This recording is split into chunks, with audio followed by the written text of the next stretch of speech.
Today I'm showing you how to make the most delicious Oreo macarons. These macarons are made using an Italian style meringue, and then for the filling we're making an Oreo stuffed buttercream. It's so good, it's one of my absolute favorites. As you know, if you've made macarons before, they can be finicky and they can cause you trouble. So no worries if you run into any issues along the way. Don't forget to check the link in the description below. I have tons of troubleshooting guides and you can always leave a comment and I'll help you out. This recipe is just one of many recipes in our macaron series, so don't forget to subscribe so you can watch them all.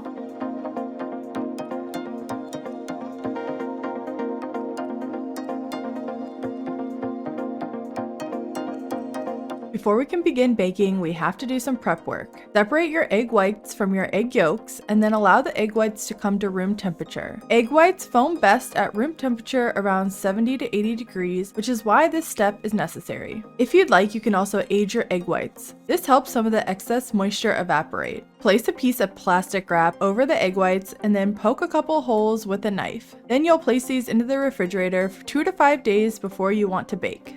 Next, weigh out all of your dry ingredients on a digital scale. This helps ensure that all of your measurements will be accurate. Once everything is weighed, it's time to sift the almond flour and confectioner's sugar together. You'll want to do this twice, and while you're doing this, discard any large pieces of almond flour that may cause your shells to be bumpy. Next, wipe down the stand mixer bowl and whisk attachment with a little white vinegar on a paper towel to remove any leftover oils. Fats interfere with the aeration of the egg whites and can ruin your meringue, which is why this step is so important. Next, grab a light colored sheet pan and print off a macaron template. I have a free template that you can print out. I'll link it in the description below. Then place that under a piece of parchment paper. Finally, it's time to prepare your piping bag. You can use either a 1/2 inch round piping tip or something a little bit smaller, which will give you some more control. Place the piping tip inside the bag and then push part of the side of the piping bag into the piping tip to ensure none of the batter leaks out. Set the bag inside a tall glass and pull the remaining top of the piping bag out over the glass. Next, it's time to make the Italian meringue. Add 105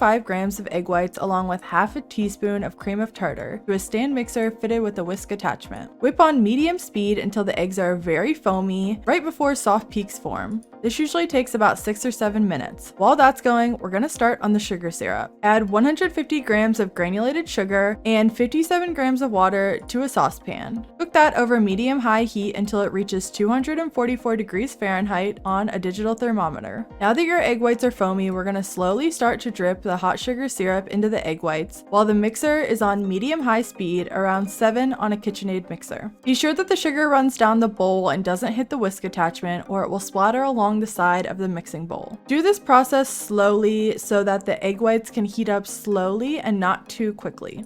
Then allow the Italian meringue to continue to whip for about 4 to 5 minutes until it reaches stiff peaks. Here's an example of soft peaks and medium peaks to help you see visually what each of these stages looks like and how they differ from stiff peaks. Once you get to stiff peaks, you'll notice a few signs. When you pull the whisk out of the mixer, a stiff peak should stand straight up with no curl at the tip. You'll also notice that the meringue starts to ball up inside the whisk while it's mixing. When you visually inspect the meringue, you can see pointy offshoots of egg whites in the bowl. And finally, you can fully flip the bowl over and nothing moves or falls out. Next, it's time to fold in our dry ingredients. We're using 144 grams of both almond flour and confectioner's sugar that have been sifted together. Gently fold these into the egg whites using a silicone spatula until all the meringue is fully incorporated and no dry bits remain. Then we're adding in 5 to 6 drops of gel food coloring. Don't use liquid as it will add in too much moisture to the macaron batter. Then begin working the batter until everything is fully incorporated. This is called the macaronage stage. Slowly spread the mixture along the side of the bowl, then wipe it back down. Repeat this process until it has reached a smooth, shiny, and flowy consistency. This can take some time as some batters take a little bit longer to macaronage while others take a shorter amount of time. You'll need to practice to really get the hang of what it looks like for a perfectly macaronage batter. Just remember though that this is a crucial step to getting perfect macarons. To help you out, I'm going to show you the different stages. At this point, the macaron batter is still too thick and it hasn't quite been macaronaged enough yet. So keep going and gently wipe it around the bowl and wipe it back down to keep macaronaging. Here's an example of perfectly macaronaged batter. It's a lava-like consistency, and when I drip it into the bowl, it should take about 10 to 15 seconds for the ribbon to disappear back into the rest of the batter. Here's an example of over macaronaged batter that is too thin and immediately disappears into itself. Spoon the macaron batter into the prepared piping bag. We're piping the macaron batter into 1.5-inch circles. The template that I'll link below is great because it has various sizes of macarons in case you want to create a different size. Next, bang the sheet pan on the counter a few times to release any air bubbles. This is an important step if you want to avoid cracked macarons. You can then pop any air bubbles that rise to the top with a toothpick. Next, allow the batter to sit on the counter and dry for about 45 to 60 plus minutes, just until a thin skin develops and you can touch the tops without ruining the macaron.